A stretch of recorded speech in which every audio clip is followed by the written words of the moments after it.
The notion that life really does begin at 40, while not a verbatim quote from Carl Jung, aligns seamlessly with his vision of human development as a profound, multi-layered journey of the psyche. Jung, a pioneer who mapped the soul's terrain, saw life not as a mere chronological arc, but as a transformative process, where each phase carries distinct psychological weight. For men, age 40 emerges as a critical juncture, not a decline into irrelevance, but a threshold where superficial pursuits give way to a deeper quest for authenticity, meaning, and wholeness. This isn't about physical prime fading, it's about the psyche awakening to its fuller potential. Through individuation, the shadow, archetypes, midlife dynamics, and the interplay of conscious and unconscious forces, Jung offers a framework to see 40 as a rebirth, especially for men conditioned by societal roles. Below, I'll dissect this idea with exhaustive depth, using specific male examples, and then propose optimized Jungian solutions to navigate the psychological complexities of this pivotal age. 1. Age 40 and the start of individuation analysis. Carl Jung's concept of individuation. The process of integrating the ego, shadow, archetypes, and unconscious into a unified, authentic self is the linchpin of his psychology and the heart of why he might see 40 as life's true beginning. For men, the first half of life, spanning adolescence to the late 30s, is a crucible of conscious effort dominated by the ego. This is a time of external conquest. They pursue careers, forge relationships, and establish social standing, often embodying archetypes like the warrior or provider. The ego constructs a persona, a public mask of masculinity, tailored to societal demands: the driven professional, the reliable husband, the competitive achiever. In this phase, inner conflicts, doubts, unorthodox desires, or existential questions are suppressed to maintain this facade, as men strive to prove their worth in a world that rewards tangible success. Jung elaborates this trajectory in The Stages of Life, 1930, noting that the morning of life is about adaptation, building structures, meeting expectations, and securing a foothold. By 40, however, a profound shift emerges, which he terms the transition to life's afternoon. The ego's relentless pursuit, promotions, wealth, status, begins to wane in significance, either because these goals are achieved or because they no longer fill the void within. The unconscious stirs, whispering through restlessness, discontent, or a yearning for something undefined. Jung saw this not as a collapse, but as the dawn of individuation, a psychological rebirth where men move from living for others, society, family, to living for themselves, their deeper, truer selves. Take Andrew, a 41-year-old construction foreman. For 2 decades, he poured concrete and climbed ranks, earning a reputation as the rock of his crew. He bought a house, raised 2 kids, and drove a pickup truck, symbols of a man's life. At 40, though, cracks appeared. He felt numb despite his accomplishments. The long hours and back pain didn't justify the emptiness. One day, he stumbled across an old guitar in his attic, a relic from his teenage band days, and started playing again. Soon, he enrolled in a music theory class and began writing songs about his blue-collar life. Jung would interpret this as individuation breaking through. Andrew's ego-driven identity, foreman, was giving way to a soul-driven one. Musician, storyteller. The guitar wasn't just a pastime, it was a symbolic bridge to a suppressed part of his psyche, a creative spark he'd buried under years of practicality. Jung argued that 40 is ripe for this shift, because men have amassed enough experience, successes, failures, scars, to question their path with maturity. Andrew's younger self might have scoffed at music as a waste of time. At 40, he had the perspective to see its worth. This isn't regression, it's progression, a move from a fragmented, role-bound existence to a holistic one. In Psychological Types, 1921, Jung notes that midlife often brings a reversal of values, where what once mattered, status, yields to what truly fulfills self-expression. For men, 40 begins life because it's when the ego's tyranny softens, and the unconscious, rich with potential, gains a voice, initiating a journey toward wholeness that redefines their very being. Another example. Brian, a 40-year-old accountant, lived for numbers, tax seasons, bonuses, a corner office. At 40, after a promotion left him oddly flat, he took up woodworking, crafting furniture in his garage. Jung would see this as individuation unfolding. Brian's shift from spreadsheets to sawdust wasn't escape. It was a reclaiming of a tactile, creative self he'd ignored. For men, 40 is a genesis because it's when they can trade the script of should, careerist, for the story of am, creator. A psychological awakening, Jung deems the essence of a life truly lived. Optimized Jungian solution. To optimize this onset of individuation, men must engage it deliberately, with a structured yet flexible approach rooted in Jung's methods. First, depth psychotherapy is essential. Weekly sessions with a Jungian analyst can unearth what lies beneath the ego's surface. Andrew could explore why the guitar calls him, perhaps linking it to a youthful dream of freedom stifled by manly duties. Brian might discover woodworking taps a primal need to shape something tangible, countering his abstract career. Second, journaling becomes a daily ritual, 15 minutes each morning, listing what sparks joy, e.g. strumming feels alive, sanding wood calms me, versus what drains it, e.g.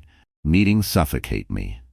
Jung saw writing as a mirror to the soul. This clarifies the shift from external to internal values. Third, solitude. A monthly weekend retreat, phone off, in nature or quiet space, quiets the ego's noise, letting the unconscious speak. Andrew might sit by a river, guitar in hand, feeling its rhythm. Brian could plane wood in silence, sensing his purpose. Fourth, symbolic acts anchor the process. Andrew playing a psalm for his kids or Brian gifting a table to his wife are rituals of integration, blending past roles with new truths. Finally, consistent action, dedicating 2 hours weekly to music or crafting, builds momentum. Jung emphasized gradual commitment. Men must treat this as a sacred discipline, not a whim. By embracing this restlessness as a call to wholeness, therapy weekly, journaling daily, retreating monthly, men turn 40 into a vibrant beginning, living not for applause but for authenticity. 2. Confronting the shadow at midlife analysis. The shadow, in Jung's framework, is the hidden underbelly of the psyche, those traits, emotions, or desires men repress to fit societal molds.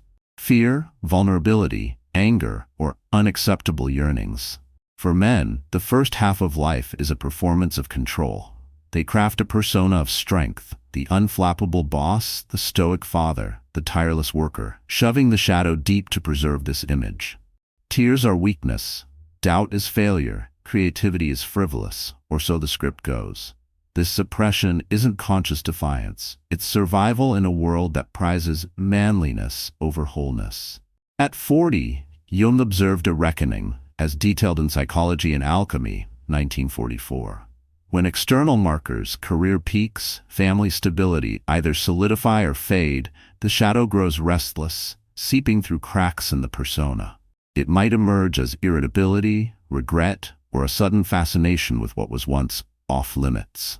Jung saw this not as a threat, but as an opportunity. Midlife offers the maturity to face this dark mirror without crumbling. Ignoring it risks stagnation, bitterness, addiction, or a hollow life. Embracing it sparks renewal, turning buried flaws into fuel for growth.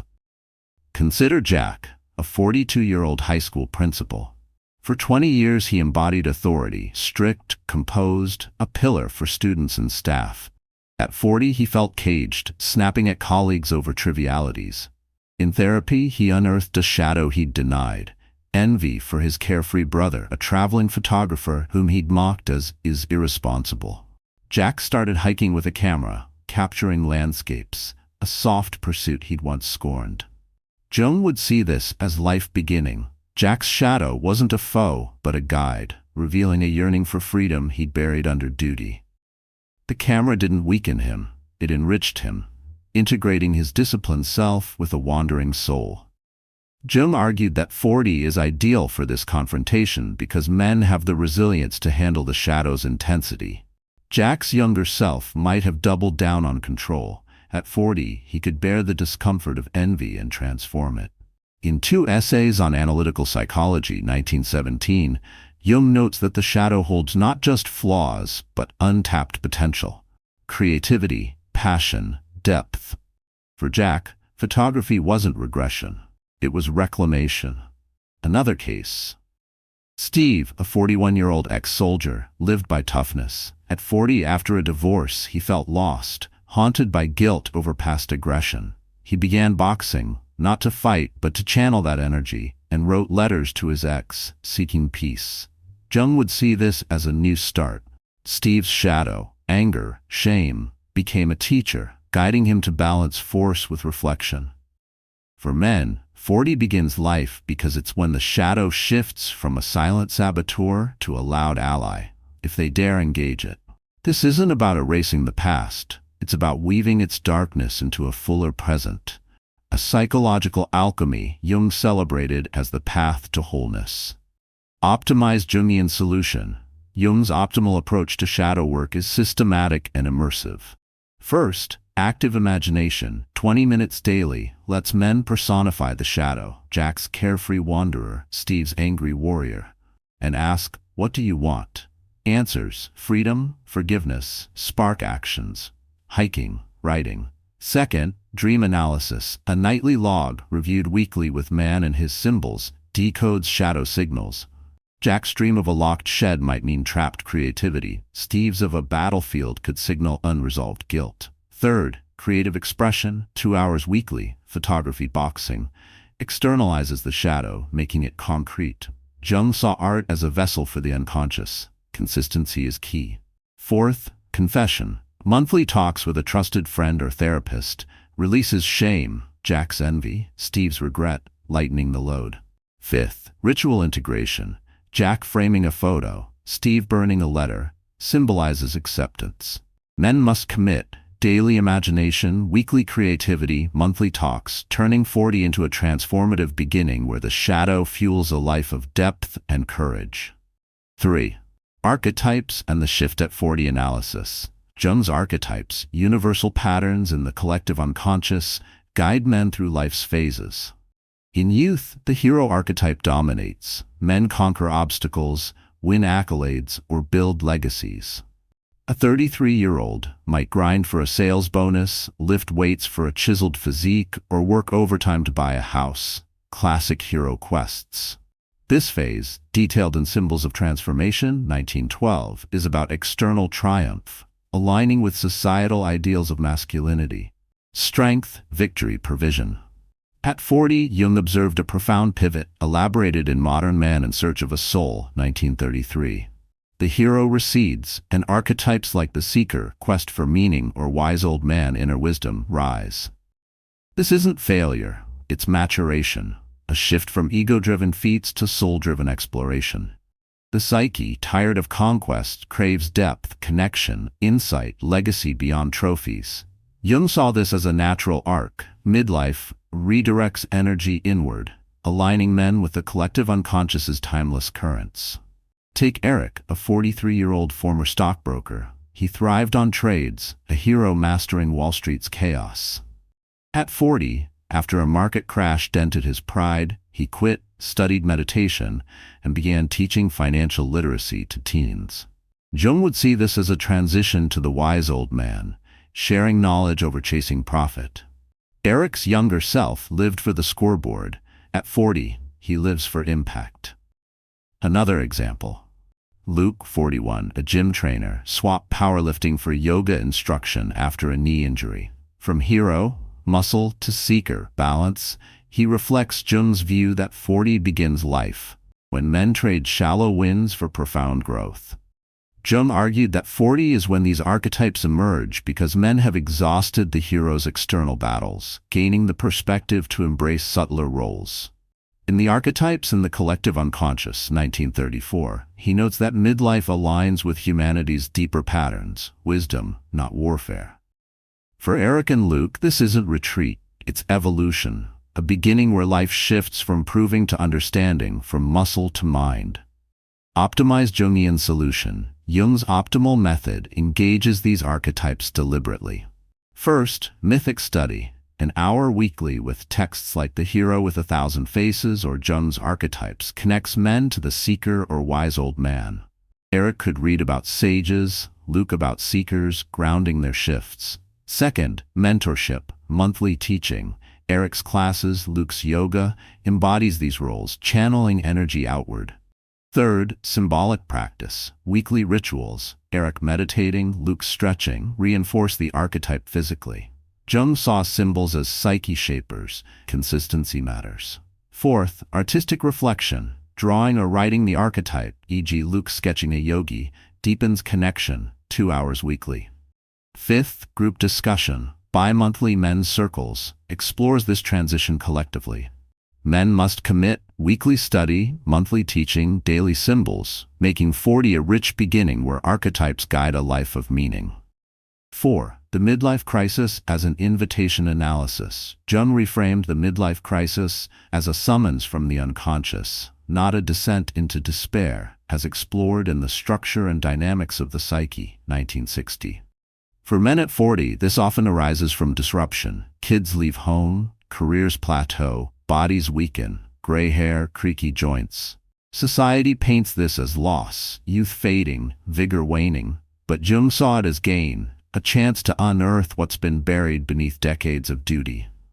The unconscious, silent in youth's hustle, now speaks loudly through dreams, unease, or a nagging, "Is this it?" This isn't random, it's purposeful.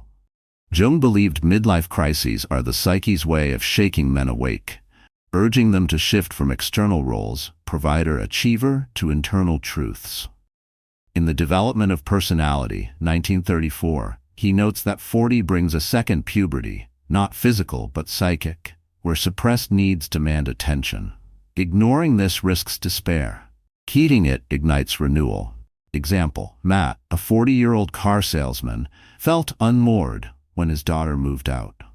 He dreamt of a sinking boat, a Jungian symbol of a foundering old self. Rather than splurge on a motorcycle, a cliché dodge, he took up sailing lessons, volunteered at a youth center, and started a blog about fatherhood's lessons.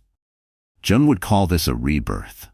Matt's boat wasn't sinking, it was sailing into new waters, from dad to seeker. Another case, Phil, 41, a factory worker, faced layoffs at 40. Dreams of a dark forest, unconscious depths, haunted him. He learned beekeeping, finding solace in hives, a shift from laborer to nurturer. Jung saw 40 as life's start because this crisis isn't chaos, it's clarity, a call to live beyond survival. Matt and Phil don't flee disruption, they embrace it, aligning with the psyche's deeper currents.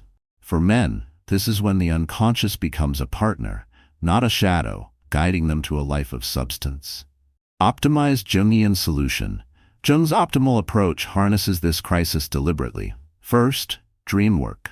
A nightly log, reviewed weekly with symbols of transformation, decodes messages.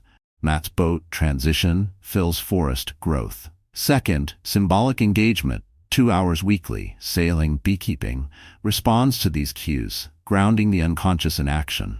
Third, community. Monthly volunteering or men's groups connects the crisis to others, easing isolation. Fourth, therapy, biweekly Jungian sessions, amplifies the call asking, "What's missing?" Fifth, ritual closure. Matt launching a boat, Phil tasting honey, marks the shift monthly. Men must commit, daily logs, weekly pursuits, monthly connections, turning 40's upheaval into a profound beginning where crisis births purpose. 5. Balancing conscious and unconscious analysis.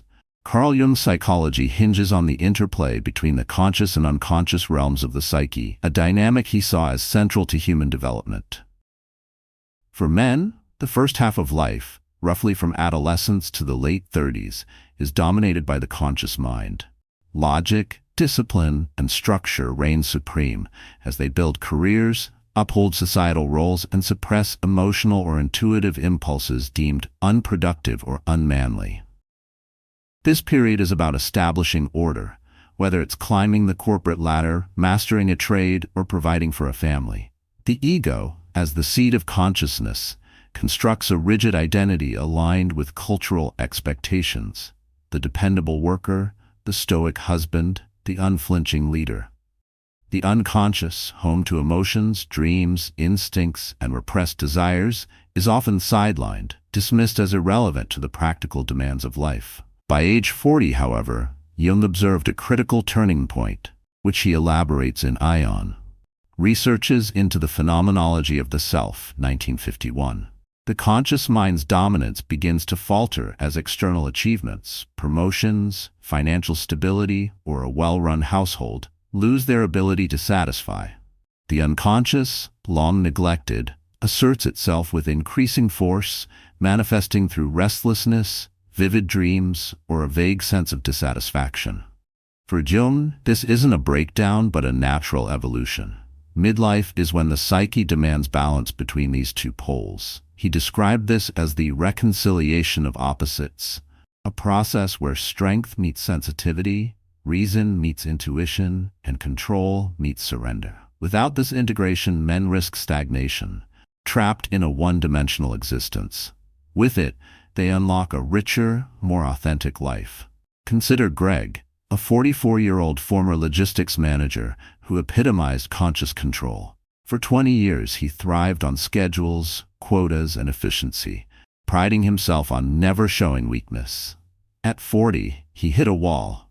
Burnout crept in, and he began dreaming of chaotic storms, a Jungian symbol of an unleashed unconscious. He felt an inexplicable urge to break free, yet his manager identity resisted. Eventually, he took a sabbatical, started sculpting clay, a tactile, intuitive act he'd never tried, and wrote reflective essays about his career's toll on his soul. Jung would interpret this as the unconscious breaking through. Greg's storms weren't chaos, but a call to balance his rigid logic with creativity and vulnerability. The clay wasn't just a hobby. It was a bridge between his controlled past and a fluid, uncharted present. Jung argued that this balance is uniquely possible at 40 because men have accumulated enough life experience to withstand the unconscious's intensity. Greg's earlier self might have dismissed sculpting as frivolous. At 40, he had the maturity to see its value. This integration transforms midlife from a period of loss to one of gain. Men don't just survive, they begin living fully, embracing both their disciplined exterior and their untamed interior. Jung saw this as a hallmark of individuation, where the psyche's halves merge, birthing a self that's not split but whole. For men, 40 is the beginning, because it's when they can stop being mere cogs in a machine and start being human. Complex, contradictory, and alive. Another example. Tom, a 41-year-old ex-firefighter, lived by physical courage and quick decisions, pure consciousness. At 40, after a minor injury sidelined him, he felt adrift, haunted by dreams of dark caves, the Jungian motif of the unconscious depths. He began gardening, a slow, intuitive process, and joined a men's group to discuss his fears, acts his younger self would have scorned. Jung would see this as life starting. Tom's caves weren't threats but invitations to explore his buried emotions, balanced with his heroic past. At 40, men like Tom and Greg don't abandon strength, they enrich it with depth, making this age a true genesis. Optimized Jungian solution. To optimize this balance, Jung offers a multifaceted approach rooted in engaging both conscious and unconscious actively. First, men should practice dream analysis with rigor. Greg could keep a nightly dream journal, noting storm symbols, and spend 15 minutes each morning decoding them with a Jungian guidebook, e.g., man and his symbols. Storms might signal suppressed chaos. Sculpting becomes his response, channeling that energy. Tom's cave dreams could prompt gardening as a meditative act, grounding his unconscious in soil. Second, Jung's active imagination is crucial. Men should dedicate 20 minutes daily to visualize their unconscious as a character, e.g., Greg's storm spirit, and ask, "What do you need?" Answers: freedom, expression, Guide practical steps like sculpting or writing. Third, creative outlets are non-negotiable. Tom's gardening or Greg's clay work should be weekly rituals, at least 2 hours, to externalize the unconscious tangibly. Jung saw creativity as a dialogue between realms. Men must commit to it consistently. Fourth, mindfulness meditation. 15 minutes daily quiets the conscious mind, letting intuition rise. Greg might focus on his breath, noticing how storms feel in his body, while Tom could meditate in his garden, sensing the earth's pulse. Finally, Jungian therapy, weekly sessions, offers a mediator, exploring how past control suppressed depth, then integrating it. Men must approach this as a disciplined practice, daily, weekly checkpoints, turning 40 into a launch pad for a balanced, vibrant life where reason and soul coexist. Jung's life at 40, a personal testament analysis. Jung's own midlife journey at age 38 to 40, 1913 to 1915, is a powerful lens for understanding why he might view 40 as life's true beginning, especially for men. Before this period, Jung was a paragon of conscious success, a renowned psychiatrist, husband, and father, with a thriving practice in Zurich. His persona was impeccable: the intellectual, the professional, the man who had it all. Yet after his 1912 break with Sigmund Freud, a mentor and father figure, Jung plunged into a profound crisis. This wasn't mere professional fallout. It was a psychic upheaval that shattered his carefully built identity. From 1913 onward, peaking around 40, he experienced intense dreams, visions, and inner turmoil, which he meticulously documented in the Red Book, published posthumously in 2009. This wasn't a collapse but a breakthrough. Jung described it as a confrontation with the unconscious, a descent into a chaotic inner world filled with archetypal figures: Philemon, a wise old man; Salome, a seductive anima; and serpents symbolizing transformation. Before 40, he lived outwardly, publishing, lecturing, conforming to academia's demands. At 40, he turned inward, spending hours in his Bollingen tower sketching mandalas, writing dialogues with these figures, and wrestling with his shadow, doubts about his intellect, suppressed spirituality. This shift birthed his greatest contributions: individuation, the collective unconscious; archetypes, ideas that redefine psychology. For Jung, 40 was when life began, because it marked his liberation from ego-driven ambition to soul-driven exploration. He wrote in Memories, Dreams, Reflections, 1961, that this period was the origin of my real life, a time when he stopped being a successful man and became a seeker of truth. His crisis wasn't weakness, it was courage, a model for men at 40. Before, he mirrored society's ideal. After, he mirrored his psyche's depths, living authentically despite ridicule from peers who saw his visions as madness. This resonates with men broadly. Take Richard, a 40-year-old former ad executive. At 38, he was a high flyer, big clients, big bonuses, but a divorce at 39 cracked his persona. At 40, inspired by Jung's story, he left advertising, moved to a rural cabin, and began painting abstract art while studying mythology.